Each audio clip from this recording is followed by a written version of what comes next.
La famille royale a été avertie que l'humeur commence à changer au sujet du républicanisme dans l'un de ses royaumes d'outre-mer. La reine est reconnue comme chef d'État dans 15 royaumes d'outre-mer.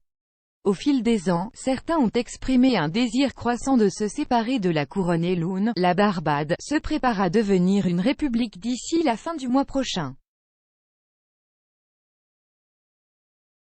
D'autre part, d'autres pays comme le Canada, la Nouvelle-Zélande et l'Australie ont encore de larges poches de monarchistes féroces parmi leur population et sont heureux de saluer le souverain britannique, comme leur chef d'État.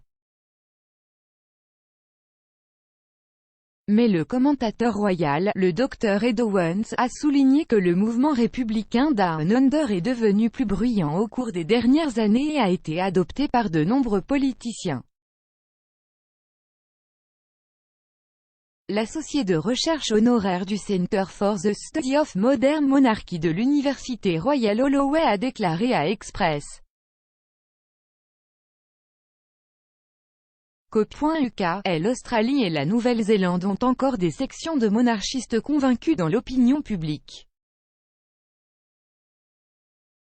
Bien que peut-être en Australie, l'ambiance commence à changer. Il y a notamment un certain nombre de personnalités politiques de haut niveau qui parlent plus sérieusement, je pense, de républicanisme maintenant qu'elles ne l'étaient il y a 20 ou 30 ans. L'agenda républicain a été très présent au cours du dernier demi-siècle, mais il semble avoir gagné une plus grande voix au cours des 2 dernières années.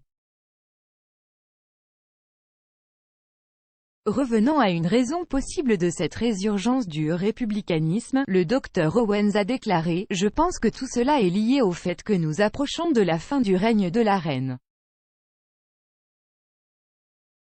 Je pense que la raison pour laquelle nous assistons au changement que nous vivons maintenant et que nous arrivons à la fin de son règne, et dans une certaine mesure, ce lien avec le monarque britannique est dû au fait qu'il s'agit d'un lien plus personnel avec la figure d'Élisabeth II.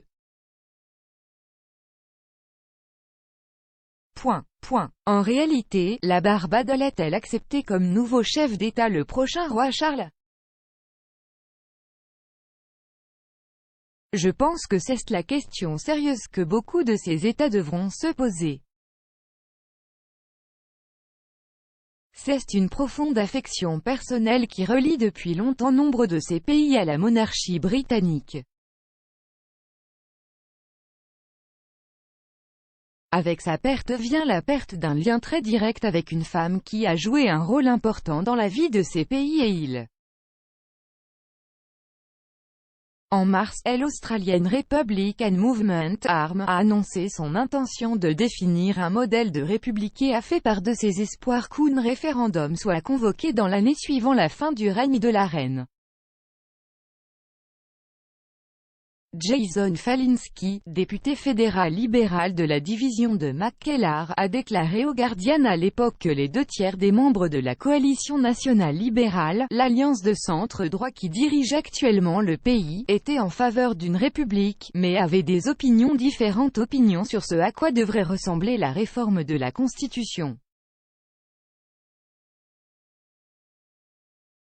Le républicanisme est officiellement soutenu par le Parti travailliste et les Verts, qui siègent actuellement sur les bancs de l'opposition. Comme l'a noté le Dr Owens, alors que le républicanisme est peut-être à la hausse, même beaucoup de ceux qui penchent pour l'élection de leur futur chef d'État en Australie sont des fans de la reine Elisabeth II.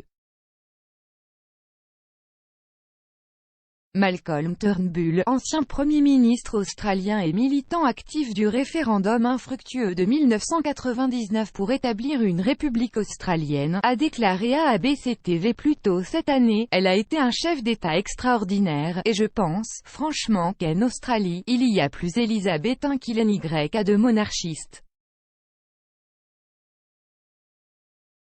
Le Dr Owens a souligné qu'il ne pensait pas que la venue du roi Charles marquerait la fin de la présence de la couronne en Australie.